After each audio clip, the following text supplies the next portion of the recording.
Do you all remember Thanos' logic when he was hunting Infinity Stones? He thought the universe needed to be saved from overpopulation, and then we believed it because we saw Titan in Infinity War and the place was a wasteland.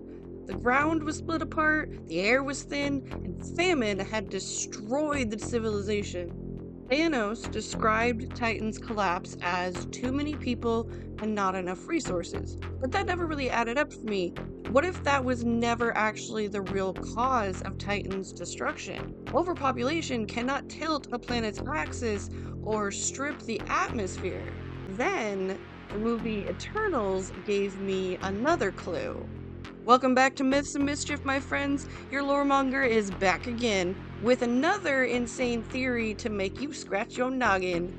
Based on my research, the science plus MCU canon suggests that Titan was host to a celestial that died before it could emerge. Think of it like a vibranium stone that was lodged in the center of the planet.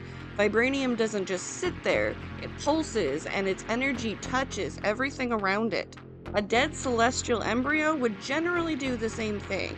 Its presence would have twisted Titan's thermal and magnetic systems until the planet kind of fell apart. Erisham confirmed my theory through explaining the cycle of celestial life to Circe in the Eternals. Celestial seeds are planted inside host planets. They feed on geothermal energy and the life force of intelligent beings. When they are fully mature, they break free, killing the host planet, but releasing enough cosmic energy to form a new sun and therefore a new galaxy. Two things have to happen for this to work. First, the planet must stay stable long enough to carry the embryo to term. Intelligent life must reach a population threshold to fuel that growth. If either condition fails, the embryo dies. Unlike a normal emergence, which wipes the slate clean in one eruption, a failed celestial would leave the planet scarred and poisoned from the inside. Now this is where Titan's condition starts to make more sense. If a celestial embryo doesn't make it to full emergence, the evidence from both MCU canon and planetary science suggests several things would happen. Core imbalance. The celestial embryo functions like a massive heat sink. It redirects the planet's natural flow of energy into itself.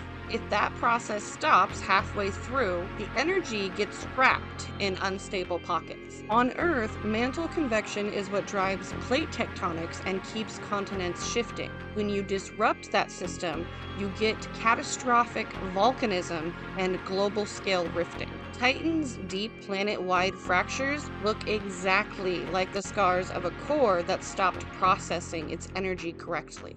Magnetic field collapse. The planet's magnetic field comes from the circulation of molten iron in the core. If a celestial embryo throws off that balance and then dies, the circulation will falter. Without a strong magnetic field, the atmosphere would get stripped away by solar radiation. This is actually what happened to Mars. It lost its magnetosphere billions of years ago, and the result is a thin, lifeless sky. Titan's atmosphere looks very similar. Rising toxic gases. An unbalanced mantle would vent volatile gases in unpredictable bursts. Not from normal volcanic cycles, but more like irregular belches of poison that will destabilize the ecosystem. On Earth, places like the Siberian traps in Russia can release enough gas to wipe out huge portions of life by choking the air and oceans. If Titan had similar outbursts, famine would naturally follow as the crops failed and food chains collapsed. Change in axis. Celestial embryos are unimaginably dense. If one dies partway through, the leftover mass isn't going to be evenly distributed inside the planet. That imbalance can shift the moment of inertia and cause the planet to tilt or wobble as it tries to restabilize. Earth has experienced this in a process called true polar wander, where the outer shell reoriented around the core. Titan's axis shifting fits this scenario much better than any story about overpopulation. Residual contamination. Even in death, celestials don't vanish. For example, Guardians of the Galaxy gave us Nowhere, a celestial skull that was still solid enough to be mined for resources. That tells us that their remains linger and still interact with the environment.